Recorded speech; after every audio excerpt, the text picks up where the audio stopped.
Assalamualaikum warahmatullahi wabarakatuh. Halo adik-adik, bagaimana kabar kalian?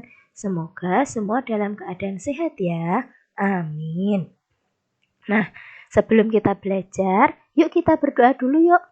Bismillahirrahmanirrahim. Rabbi zidni ilma warzuqni fahma waj'alni minas sholihin. Amin ya rabbal alamin. Adik-adik, sebelumnya kita sudah banyak belajar tentang indahnya keberagaman budaya Indonesia. Sekarang kita akan belajar tentang menjalin kebersamaan dalam keberagaman agama. Tujuan pembelajaran kita hari ini yang pertama, kita akan belajar tentang pengertian gagasan pokok dan gagasan pendukung. Yang kedua, kita akan belajar tentang sumber bunyi dan proses terjadinya bunyi. Dan yang ketiga, kita akan belajar tentang keberagaman agama di Indonesia. Setiap bacaan biasanya terdiri atas beberapa paragraf. Setiap paragraf memiliki gagasan pokok yang didukung oleh gagasan pendukung. Gagasan pokok merupakan ide utama yang dibahas dalam suatu bacaan. Dapat berupa kalimat inti maupun berupa pokok paragraf. Sedangkan gagasan pendukung yaitu uraian atau tambahan informasi untuk melengkapi gagasan pokok. Adik-adik, silahkan buka buku paket kalian halaman 75 sampai 76. Di sana ada bacaan yang berjudul Bekerja Sama dalam Keberagaman. Nah, kali ini kita akan membahas pada paragraf 1 ya. Coba didengarkan. Edo dan kelima temannya mendapat tugas untuk melakukan percobaan tentang bunyi. Sepulang sekolah, mereka berkumpul di rumahnya. Setiap orang sudah menyiapkan peralatan yang dibutuhkan. Lani dan Siti membawa beberapa kaleng yang sudah dilubangi. Udin dan Beni membawa benang kasur. Mereka berkumpul di halaman depan rumah. Keenam sekawan siap bekerja sama melakukan percobaan.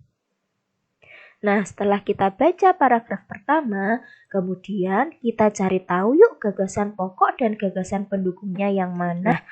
Pada paragraf 1 itu terdiri dari 7 kalimat.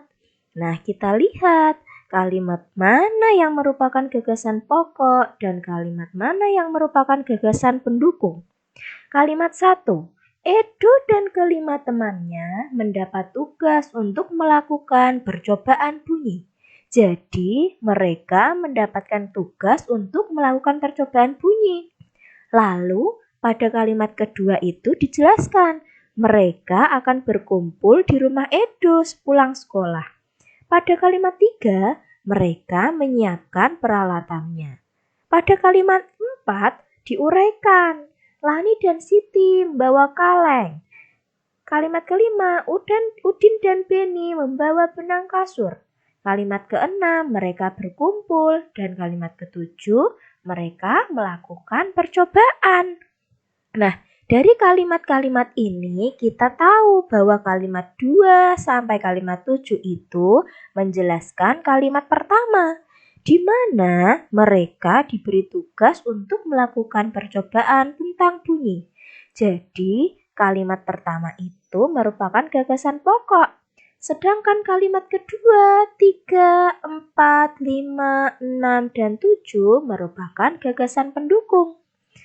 Nah, sudah paham kan adik-adik? Nah, untuk menambah pemahaman, silahkan adik-adik baca pada paragraf 2 dan paragraf 3. Lalu tentukan yang mana gagasan pokok dan yang mana gagasan pendukungnya. Ditulis di buku tugas ya. Nah, selanjutnya kita akan mempelajari tentang sumber bunyi dan proses terjadinya bunyi. Kita simak video berikut ya. Telinga merupakan sebuah organ yang mampu mengatur dan menjaga keseimbangan tubuh dan juga sebagai indera pendengaran. apabila ada gelombang suara yang diterima oleh telinga melalui pendengaran. Cara kerja telinga. Apabila ada suatu bunyi yang berasal dari sumber bunyi, maka telinga kita akan menangkapnya melalui daun telinga, kemudian masuk ke liang telinga dan menggetarkan gendang telinga. Dari gendang telinga, maka tulang-tulang pendengaran akan bergetar dan kemudian diteruskan ke rumah siput. Cairan di rumah siput itu akan menghantarkan sinyal menuju saraf-saraf pendengaran hingga menuju otak. Cara merawat telinga. Cara merawat telinga yang pertama adalah jangan mengorek-ngorek telinga. Bersihkan bagian luar telinga saja ya, hingga menjadi bersih. Nah, adik-adik, kita harus menjaga kebersihan dan kesehatan telinga kita ya. Dengan indera pendengar, kita dapat mendengar bunyi-bunyi yang berbeda. Keanekaragaman bunyi yang berasal dari tempat ibadah dapat pula kita dengarkan. Di Indonesia terdiri atas beragam agama, yaitu ada 6 agama: Islam, Kristen, Katolik, Hindu, Buddha, dan Konghucu, di mana setiap agama mempunyai kitab yang berbeda, hari raya yang berbeda, tempat beribadah, dan pemuka agama yang berbeda. Perbedaan yang ada membutuhkan toleransi di antara pemeluknya. Nah, adik, silahkan buka buku paket halaman 83 hingga 84. Di sana ada bacaan yang berjudul Belajar dari Cerita. Nah, pada bacaan tersebut menceritakan sekawan yang memiliki perbedaan agama. Namun mereka tidak merisaukannya, tapi mereka malah lebih rukun, lebih akrab, saling menjaga, saling menyayangi, dan saling melindungi. Nah, tentu kita harus seperti itu ya. Lalu, apakah perbedaan yang dimiliki oleh keenam sekawan menghalangi mereka untuk berteman dan bekerja sama? Tentu tidak. Perbedaan tersebut tidak menghalangi mereka untuk berteman dan bekerja sama, tapi mereka menjadi lebih akrab dan saling membantu seperti pada cerita tadi ya. Begitu juga dengan kalian.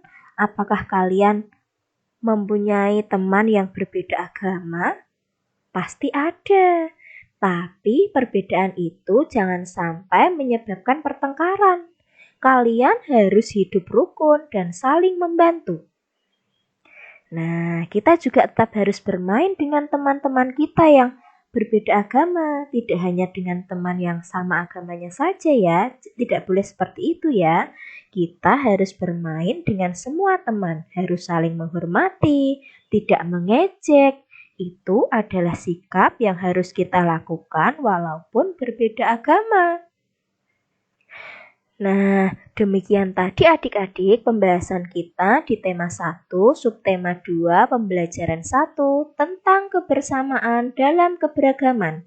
Semoga video ini bermanfaat untuk adik-adik semua ya. Sampai jumpa kembali di video selanjutnya. Wassalamualaikum warahmatullahi wabarakatuh.